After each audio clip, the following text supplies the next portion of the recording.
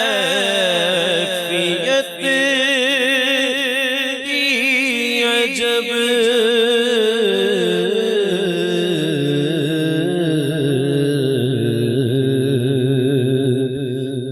جبی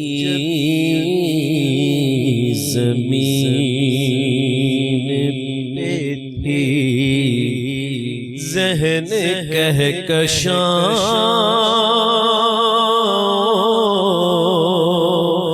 میں تھا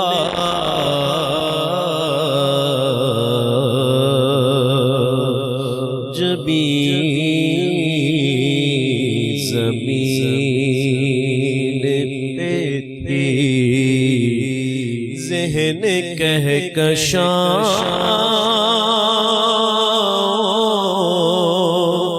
میں تھا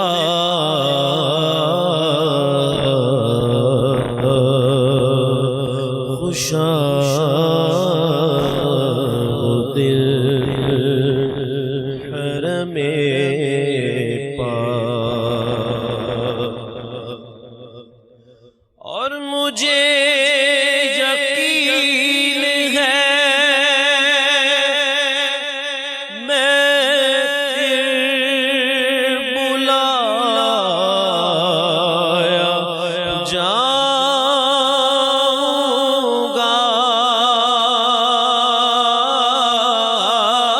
مجھے یقین ہے میں پھر بلایا جاؤں گا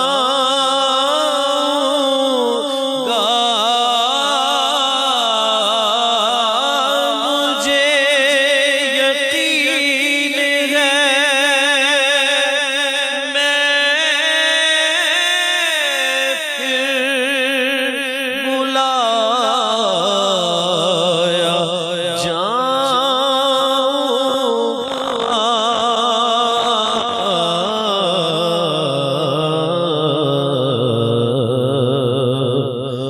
کہ یہ سوال بھی شامل میری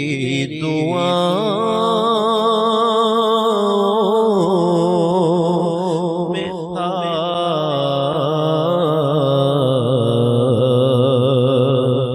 کہ یہ سوال بھی شامل میری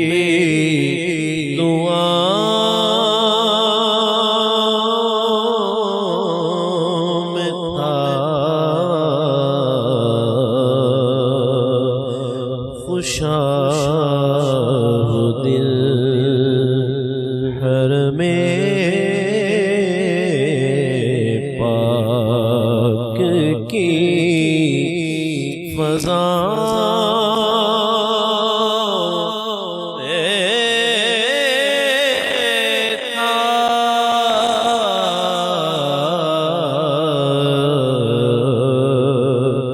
خوشا دن حرم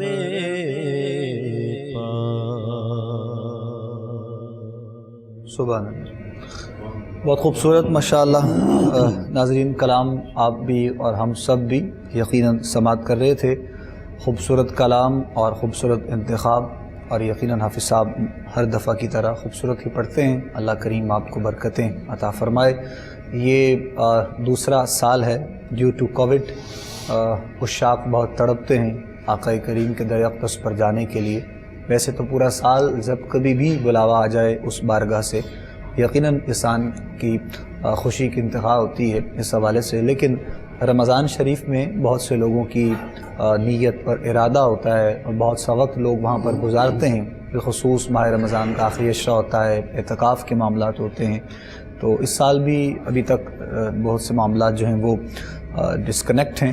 اللہ کریم کی بارگاہ میں دعا ہے کہ مالک کائنات اس ماہ مبارک کا صدقہ کرم فرماتے ہوئے معمولات زندگی خیر و عافیت سے بحال ہو جائے، تاکہ یہ جو قافلہ ہے، یہ جو سفر ہے اس مدینہ پاک کا، حرم کعبہ کا، مالک کی کائنات ہم سب کو عطا فرما دے۔ آج کے پروگرام میں گفتگو ہماری جاری ہے اپنے علماء سے، اور جو اس سے ریلیٹڈ سوالات ہیں اپنے علماء کے سامنے پیش کیے جا رہے ہیں۔ حضرت علامہ حفیظ اللہ سہروردی صاحب کی جانب ہم بڑھتے ہیں، اور قبلہ علامہ صاحب یہ بتائیے گا، ویسے تو یقیناً رمضان شریف کی ہر گھڑی، ہر لمحہ بہت رحمتوں والا، برکتوں والا ہے، لیکن جو ہم نے سن رکھا ہے وقت افطار کی جو گھڑیاں ہوتی ہیں بہت خاص قبولیت کے حوالے سے کہا جاتا ہے، علماء بھی فرماتے ہیں، تو جو کچھ مانگا جائے اپنے پروردگار کی بارگاہ سے رب عطا کرتا ہے۔ یہ اس کی تھوڑی سی وضاحت، مطلب وہی وقت میں اگر ہم سحر میں دیکھیں تو وہی سب چیزیں ایسے وقت افطار کے ساتھ ساتھ قبولیت کا ہوتا ہے، یا پھر وہ خاص وقت ہے روزہ دار کے لیے خاص طور پر؟ دیکھیں، روزہ تو فرض ہے جی، لیکن جیسے ہوتا ہے نا کہ اللہ تعالیٰ کی کوئی نعمت انسان کو ملتی ہے تو وہ اس کا شکر ادا کرتا ہے، اور نعمت کے ملنے پر جب شکر ادا کرتا ہے تو اس وقت اس کی خوشی کی بہت زیادہ انتہا ہوتی ہے۔ جی، سحری اور افطاری میں فرق یہ ہے کہ سحری جب ہم نے کر لی ہے تو ہم نے ایک روزے کی نیت کی ہے، ہم نے روزہ رکھ لیا ہے۔ اب افطاری کے وقت ہمیں اس لیے زیادہ خوشی ہوتی ہے، اس لیے زیادہ فرحت ہوتی ہے کہ اللہ نے ہمیں جو توفیق دی تھی، جو ہم نے روزہ رکھا ہے، وہ اس کی توفیق سے ہم نے اس کو پایا تکمیل تک پہنچا دیا، مکمل کر لیا۔ ٹھیک، دیکھیں، جب انسان کا کوئی کام مکمل ہو جاتا ہے تو پھر اسے کوئی نہ کوئی اعزازی طور پر انعام و اکرام سے نوازا بھی جاتا ہے، دلی طور پہ بھی ایک اطمینان اور سکون انسان کو حاصل تو وہ ہوتا ہے۔ بڑا سکون ہے۔ دیکھیں نا، نماز پڑھتے ہیں، نماز جب نماز کی طرف جا رہے ہوتے ہیں کیفیت اور ہوتی ہے، جب نماز پڑھ کے نکلتے ہیں کیفیت اور ہوتی ہے، ادائیگی کے بعد۔ ہاں جی، اب ہماری کیفیت یہ ہے کہ اللہ تعالیٰ ہمارا روزہ جو ہے وہ مکمل کر دے۔ ٹھیک، ہم نے دعا کی ہے۔ اب دن میں کچھ بھی ہو سکتا ہے، انسان ہے، کچھ بھی ہو سکتا ہے، لیکن جب ہم افطار کے وقت تک پہنچ جاتے ہیں اور افطاری کر لیتے ہیں تو پھر ہمیں وہ یقین ہو جاتا ہے کہ اللہ نے جو توفیق دی تھی وہ ہماری کمپلیٹ ہو گئی ہے۔ تو اس وقت دو خوشیاں، جیسے میں نے پہلے بھی عرض کیا ہے کہ روزہ دار کے لیے ایک تو جب روزے کے افطار کا وقت ہوتا ہے اس وقت اسے بہت زیادہ خوشی ہوتی ہے، دوسرا جب اللہ تعالیٰ کا دیدار اسے حاصل ہوگا اس وقت مومن بندہ کے لیے بڑی ایک خوشی نصیب ہوتی ہے۔ تو اس لیے افطاری کے وقت مومن کے لیے اور روزہ دار کے لیے یہ بڑا خوشی کا وقت ہوتا ہے۔ سبحان علامہ صاحب، اجتماعی افطاری یہ زیادہ ثواب ہے اس میں؟ اصل میں اجتماعی نور سلطان صاحب، وہ جو دل سے ہوگی اجر اسی کا زیادہ ہے۔ ٹھیک ہے، کیونکہ میرا پروردگار قرآن مجید کا کریمہ کا مفہوم ہے کہ اللہ کو نہ تمہاری قربانی کے جانوروں کا گوشت پہنچتا ہے اور نہ خون پہنچتا ہے، وہ تو دل کی کیفیت دیکھتا ہے۔ اگر کوئی اجتماعی افطاری جو ہے وہ اخلاص سے کروا رہا ہے تو اس کا اجر زیادہ ہے، اور کوئی شخص تنہائی میں کسی ایک فرد کا بھی، اور ہمارے ہاں جو ایک کوانٹٹی اور کوالٹی کا ایک تصور ہے نا جی کہ تعداد زیادہ ہو، ایسا بھی نہیں۔ ایک بندہ 1000 آدمی کی افطاری کروا رہا اور مقصود لوگوں میں واہ واہ ہو، اور ایک بندہ تنہائی میں ایک بندے کا روزہ افطار کروا رہا ہو اور مقصود جو ہے وہ رجوع اللہ اور قرب الہی ہو، رضا بس ہے۔ فائدہ کس کا ہے؟ یہ کامن سی بات ہے۔ اور یہاں اس سیگمنٹ کے توسط سے ایک بات عرض کرنا چاہتا ہوں، ابھی حضرت بات کر رہے تھے اور جیسا کہ ابوبکر بھائی نے بات کی، میں اپنے سامعین سے کہوں گا کہ پورے روزے میں، روزے کے شبوں میں سحری اور سارا انکلوڈ 3 گھنٹے بڑی اہمیت کے حامل ہیں۔ ان 3 گھنٹوں کی طرف اگر ہم توجہ کریں تو یقین کریں بہت کچھ حاصل ہو سکتا ہے۔ ایک وہ جو افطاری سے پہلے کا گھنٹہ ہے، ٹھیک ہے، اس میں ہم فقط انتظامات کے چکر میں وقت کا ضیاع کرتے ہیں، وہ دعا مانگنے کا وقت ہے، اپنے مالک سے تعلق قائم کرنے کا وقت ہے۔ دوسرا وہ گھنٹہ جو سحری کے ختم ہونے سے پہلے کا گھنٹہ ہے، یہ تہجد اور قرب الہی کا وقت ہے۔ اس وقت میں بھی صرف وہ لذت کام و دہن نہیں، اپنے رب کے حضور 2 سجدے کرنے کی بھی کوشش کریں۔ اور تیسرا گھنٹہ سحری ختم ہو گئی، سورج نکلنے تک کا ہمارے یہاں اشراق کثرت ٹائم سے، ہے۔ جی بالکل کثرت سے یہ ہو رہا ہے کہ ہم نے نماز پڑھی اور اس کے بعد سونے کی کوشش کی، اور اب بعد کا اگر ہم دیکھیں تو زیادہ ٹائم نہیں ہوتا، لیکن اگر اشراق پڑھ کے اور سورج نکلنے کے بعد سوئیں تو میں سمجھتا ہوں کہ روزے کی جو اصل فیض و برکات ہیں وہ اللہ آپ کو عطا فرمائے۔ سبحان خوبصورت بات ماشاءاللہ علامہ صاحب۔ زیادہ احتیاط جو ہے وہ عصر کے بعد بھی سننے میں آئی ہے، سرکار دو علیہ وسلم نے آپ نے فرمایا کہ مسواک نہ کریں عصر کے بعد، جی۔ یا خوشبو نہ لگائیں عصر کے بعد، یہ بھی ہے۔ مسواک کہہ کہ وہ اللہ رب العزت کو روزہ دار کے منہ کی بو وہ مجھ سے زیادہ اچھی لگتی ہے۔ سبحان اللہ، سبحان اللہ۔ یہ اعزاز ہے روزہ دار کا کہ اس کے منہ کی جو بو ہے وہ میرے پروردگار کو اچھی لگتی ہے۔ سبحان اللہ، سبحان اللہ۔ خوبصورت باتیں، اور دو تین چیزیں جو آپ نے پرومیننٹ خاص طور پہ جو وقت بتائے سحری کے وقت اور پھر وقت افطار سے پہلے، تو یقیناً اس پر انشاءاللہ عمل کرتے ہوئے آپ سب بھی اور ہم سب بھی قرب الہی حاصل کریں گے۔ اور واقعی یہ جو علامہ صاحب نے بات کہی ہے کہ افطار سے 1 گھنٹہ پہلے جو ہے وہ، آج میں نے لائن دیکھی ہے، وہ دہی بلے کی ایک وہ دکان تھی، تو اس پہ میں حیران ہو گیا، یعنی وہ ٹائم تھا تقریباً کوئی 3:45 بجے کا، 3:30 بجے یا 4:45 بجے کا، تو باقاعدہ طور پہ لائن لگی ہوئی تھی کافی لمبی، کہ وہ پتہ نہیں بعد میں اب وہ رہتے ہیں کہ نہیں رہتے دہی بلے، تو بڑی میں نے پہلی دفعہ دیکھی وہ اتنی لمبی لائن۔ میرا تو ویسے اپنا ذاتی خیال ہے کہ روزے کے انتظامات کرنے میں بھی جو انسان اپنا ٹائم صرف کرتا ہے وہ بھی عبادت کا ہے۔ ٹھیک ہے، وہ لائن میں بھی لگنا ٹھیک ہے۔ ہاں، جس طرح کہ لرننگ پروسیس ہے نا، کہ لرننگ پروسیس یہ نہیں ہے کہ آپ جا کے کلاس میں بیٹھ جائیں اور کلاس ٹائم میں لرننگ پروسیس تمہارا گھر سے لے کر واپس گھر تک ہے۔ گھر سے آپ نے قدم اٹھایا اپنی تعلیم علم حاصل کرنے کے لیے، جتنا سفر رستے میں کر رہے ہیں وہ سارا لرننگ پروسیس میں چل رہا ہے۔ اسی طرح کلاس لینے کے بعد جب آپ نکلتے ہیں گھر پہنچتے ہیں تو گھر تک آپ سارا وہ لرننگ پروسیس میں جاتے ہیں۔ اسی طرح میں سمجھتا ہوں کہ روزے کے انتظامات، افطاری کے انتظامات، چیزیں لینے جانا، انسان خوشی سے کام کرتا ہے نا، بالکل ہے کہ اسے اتنی خوشی ہے کہ میں یہ چیزیں لے کے آؤں، میں بیٹھ کے انتظامات کروں، میں روزہ افطار کروں۔ یعنی یہ بھی کہہ سکتے ہیں کہ یہ رمضان اور سحر و افطار کا حسن ہے، جو مطلب یہ بالکل ہے، سحری اور افطاری یہ بہت بڑا حسن ہے روزے بے کا، شک بے شک ایسے۔ جس سے بڑا حسن کیا ہو سکتا ہے؟ قبلہ یہ جو بغیر مطلب کچھ کھائے، جس طرح بغیر سحری کیے بھی اگر جو لوگ روزہ رکھ لیتے ہیں یا وقت گزر گیا ہے، تو ان کے لیے کیا حکم ہے اس کے حوالے سے؟ دیکھیں، فرضی روزہ جو ہے نا، یہ تو بغیر کھائے بھی جو ہے رکھ لینا چاہیے۔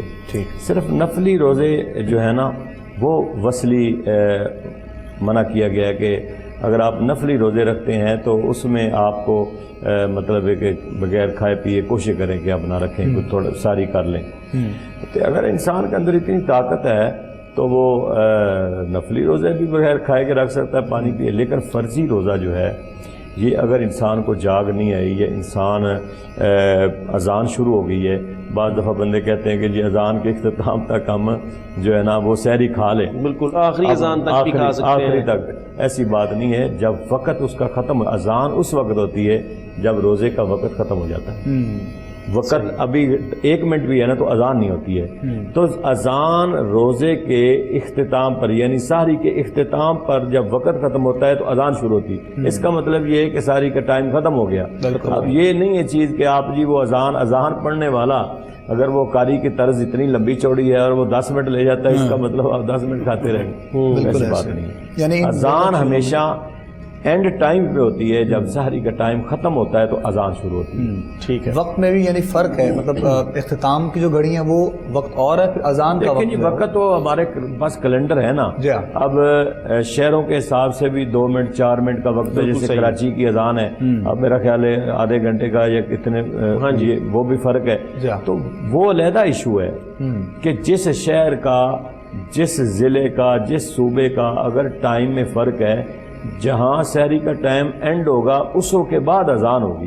ٹھیک، اسی طرح علاقائی مسجدوں کا بھی اپنا بھی حساب ہے، 2 منٹ اوپر نیچے ہوتے ہیں، اذان ہوئی اب ہمارے لاہور سے ہمارے فیصل آباد جڑا والا کا 5 منٹ کا فرق ہے، تو اس حساب سے جو ٹائم کا فرق ہے اس ٹائم سے مطلب ہے کہ ساری ختم ہوتی ہے۔ ٹھیک ہے، گفتگو جاری ہے ناظرین ہماری، ہم کلام شامل کرتے ہیں پروگرام میں۔ رفیق ضیاء قادری صاحب ہمارے ساتھ موجود ہیں، تو ہم یہ چاہیں گے کہ ان سے فائدہ اٹھائیں جناب۔ تو خوبصورت کلام آپ پیش کر رہے ہیں تو اپنی محبت سے جو آپ کا دل کرے جی. بسم اللہ.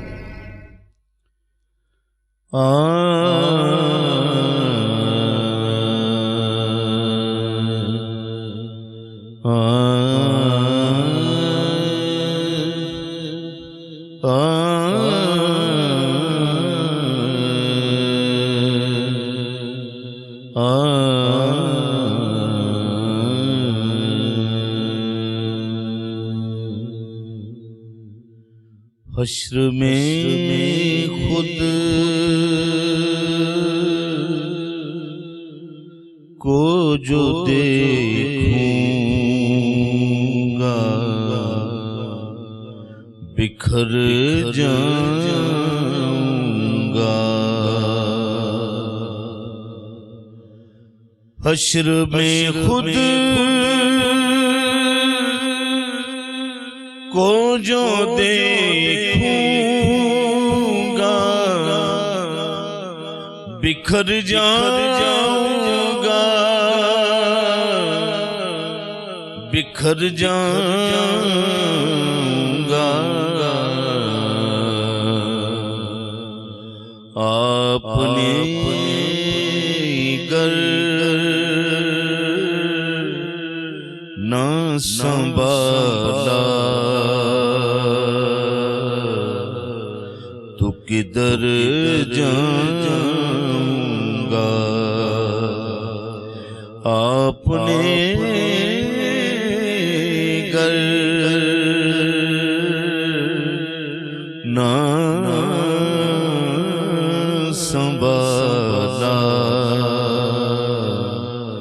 تو کدھر جاؤں گا. اتنا تڑپا ہوں مدینے حاضری کے لیے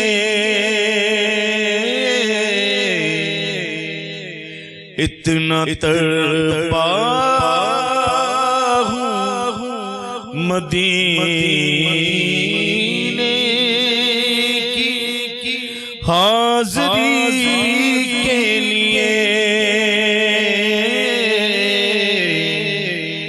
حاضری کے لیے جی اٹھوں گا جو محمد کے نگر جاؤں گا. جی اٹھوں گا جو محمد کے نگر جاؤں گا. میرے ہر آس کی ڈوری در پنجتن سے جڑی میری ہر آس کی ڈوری در زہرا سے جڑی در زہرا سے جڑی بے خطر ہو کے لاحت میں اتر جاؤں گا. بے خطر ہو کے لاحت میں اتر جاؤں گا. مرحلہ پل سے گزرنے